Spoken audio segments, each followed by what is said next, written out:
To a stop. Unfortunately, the clutch basket came dislodged from the motor, therefore no drive for Team Klotz.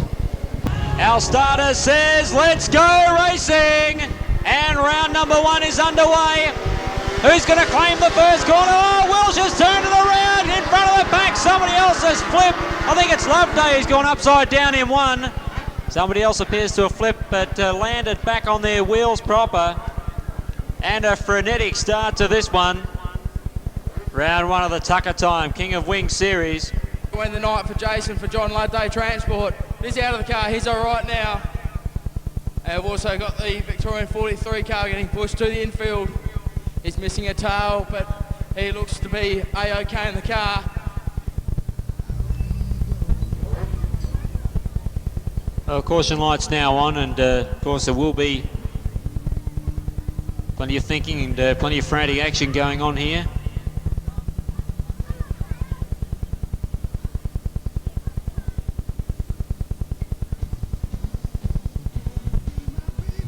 John down here with Jason Loveday.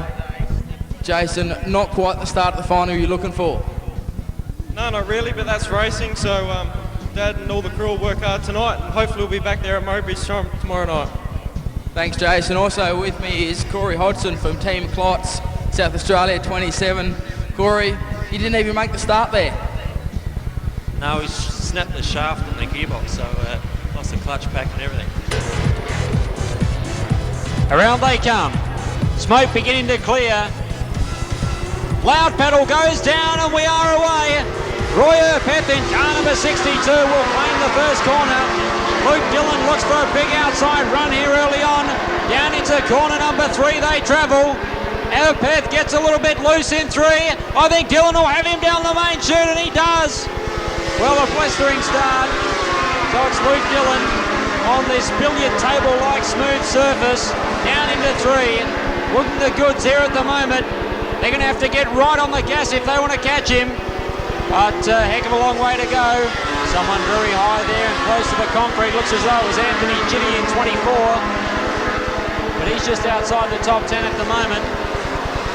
And it's all Luke Dillon at the moment. Somebody's gone into a fence. They've backed it in after bicycling. I'm not 100% on who it was. May have been the Oz 1, Trevor Harding, we think. That could have certainly been a heck of a lot worse. Lucky that he made contact with the concrete the way he did, because it was looking pretty ominous. Well, maybe it's a couple of these competitors not quite judging the hookiness of this surface after the track grade. A little too hooked up.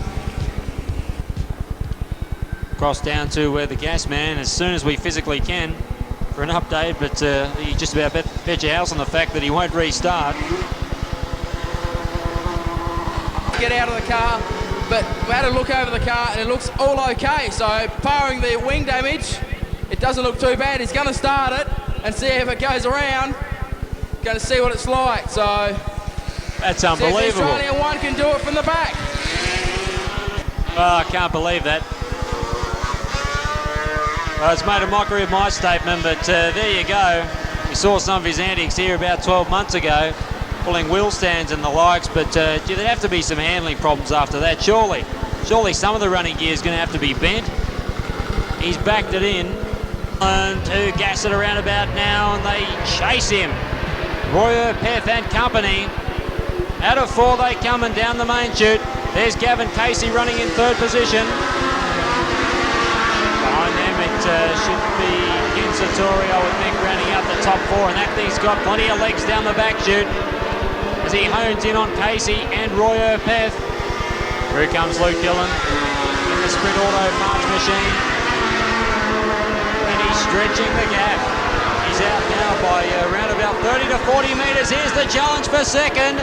Erpeth's been dropped back. Casey's gone through, and Sartori, familiar name over there in WA. Of course, the Sartori name in the sprint car ranks. It's been a name that's been used for many, many years. But he's been in the formulas, as I mentioned, for 7 years himself. Oh, he slowed down. I think there's a problem for Sartori. He's up near the concrete, and his race appears to be run. That's bad luck for the sand groper. Around comes our leader. you have a look at that. 14.78 seconds from Luke Dillon a moment ago. 14.78. Start time once again as the South Australian guns it into turn number 3. Well, if it wasn't for these stoppages, he'd be well off into the distance by now. Gavin Casey's tucked in there behind him. That's Roy O'Peth in 3rd position. Beyond that, quite a few campaigners that have certainly been moving up by virtue of the attrition rate. We can see that Darryl Wilshire is one of the first to emerge. Anthony Chitty should be in there somewhere as well in car number 24. But Luke Dillon, if it goes now down to the wire and nothing unfortunate hits the team, it looks as though he's certainly going to grab top points here. Already the lead is out to what is bordering on 1/4 of a lap as he continues to light this track up. 14.92 again. There's Casey, O'Peth, Darryl Wilshire.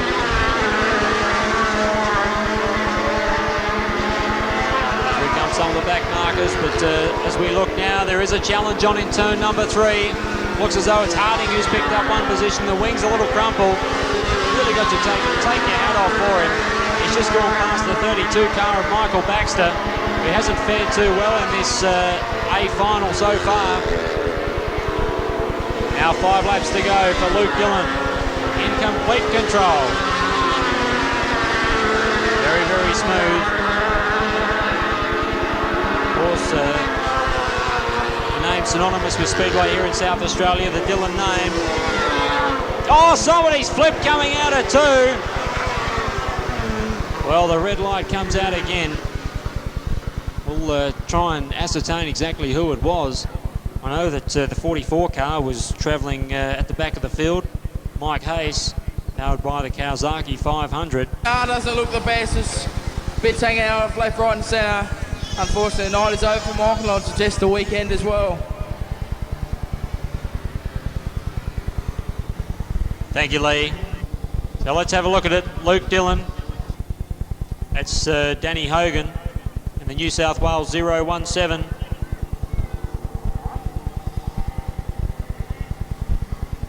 So can the 17-year-old hang on? That's the big question. And that familiar number 81,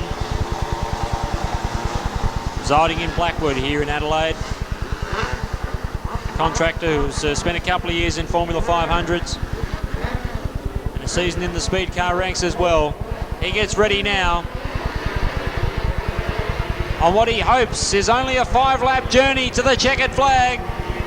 Down the main straight they go. Can they catch him? That's the big question. The miracle in this feature race is definitely how Harding has been able to resume and still run at a very quick pace. Down into 1 and 2 once again.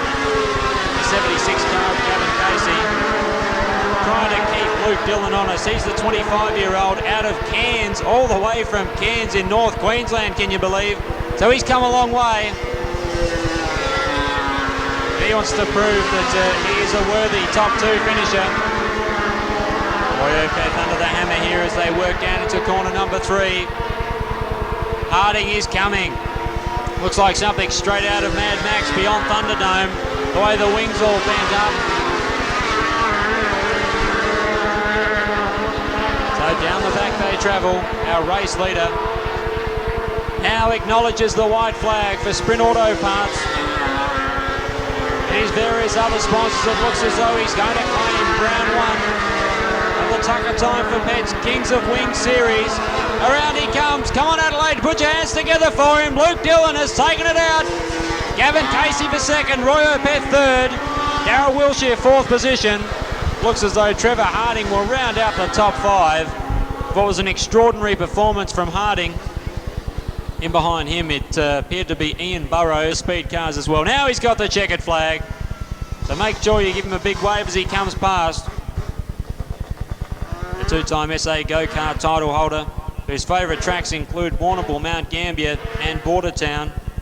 Enjoys a bit of a water ski as well. And he's working his way now around turns 3 and 4. I'm sure he'll cruise around nice and slowly just to savour the moment. And then he'll pull up down near the presentation area. And tonight's winner was the starter out of position number 9, Danny Hogan in the 017 Motorola car. So if Danny would like to come forward. And the prize for this is a voucher for $100 from Race Tech Race Components. Congratulations, Danny. Thank you. I'd just like to thank Race Tech for the voucher, Adelaide Speedway for putting on a great night, the Victorian Driver Series for a good thing, Motorola for a great sponsorship, Ian's Auto Shop from Goulburn, Peter Campbell from Goulburn, and anyone else. Thanks very much. Thank you, Danny.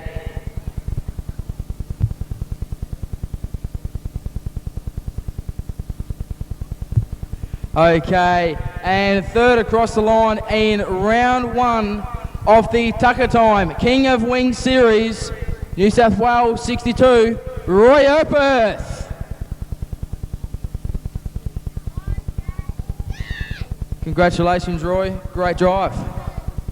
Thanks very much. Congratulations, Luke. He just was too good, wasn't he? Absolutely, Roy accepts his trophy from Speedway City Manager Bob Sincock. And second, all the way from Queensland for Cairns Coconut Caravan Resort, Queensland number 76, Gavin Casey. Congratulations, Gavin. It sort of made the drive worthwhile. Yeah, I was just happy to finish a good show for once. We normally have a lot of stupid things go wrong. But I just really like to thank my main sponsor, Cairns Coconut Caravan Resort. They are Australia's #1 5-star park, and also my mother and father that travel around and help me out a heck of a lot. Thank you. And also Tucker Time for sponsoring this series, because hopefully this thing will get a bit better and better each year. Absolutely, get there, Gavin. And the winner at his home track, round 1 of the Tucker Time King of Wings Series, the 17-year-old super child, Luke Dillon. Congratulations, Luke. You've really taken it all before you in South Australian Formula 500 ranks this year. Yeah, thanks a lot. The car ran great all night. My old man changed a few things for the final, and it looked like it worked really well. I think we were a bit lucky. We broke a chain on the victory lap, and I felt that start to let go with a couple of laps to go, so I was kind of looking for the white flag. But I'd like to thank the Speedway for putting everything on. My old man, Gary, who owns the car and runs the car. Ken Wilshire, who built the car and owns the engine. And that works really well, as everyone can see. Greg Sims, who builds the exhaust pipes. And I think they look to be the best ones out here as well. And Fraser Imports, who supplies our gearbox, and I think that's about all. Precision Race Components. I'd like to thank them as well. Thanks a lot. Thanks, Luke. And of course, on behalf of Plots Lubricants Oils, I would like to present all the first 3 place getters with the 2 litres of Clots Racing Castor Oil, and that's proudly brought to you by the Clots importer Rex Hodgson. And also compliments of Western Autos and Jeff Driven over there. We've got the Pennzoil multi-purpose oil for Luke Dillon as well. So there you have it, the first 3 place getters in round 1 of the Tucker Time King of Wings Formula 500 Series. And we've got the junior sedans on the track ready to go, John.